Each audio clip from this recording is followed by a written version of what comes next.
Hi, Scott doing at MarineMax here in Lewisville, Texas. We're going to take a look at a center walkthrough floor plan model on a 2025 Harris Cruiser 230.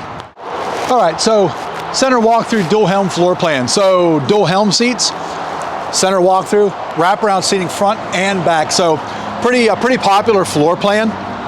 Wraparound seating in all four corners.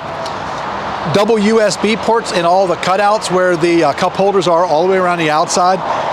They have added a little podium on the side for your companion seat so that there's some cup holders over there also. This one does have LED lights in the seat bases and in the cup holders. You can also add them underwater or under the rub rail if you like. Extended 12-foot bimini that I like because I'm 6'2". The bimini is extra tall on this model, which is nice. Allows for a little bit more airflow under the boat, get the heat up and away from you a little bit. Nice extended transom on the back of this boat.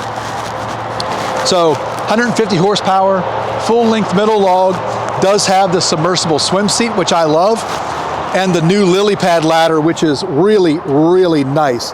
So extra wide rungs on the ladder, and it reaches a lot further down in the water than all the other ladders on the market. So really, really nice boat. If you got any questions about this or any other boats you see online, pick up the phone and give us a call. We'd love to talk to you.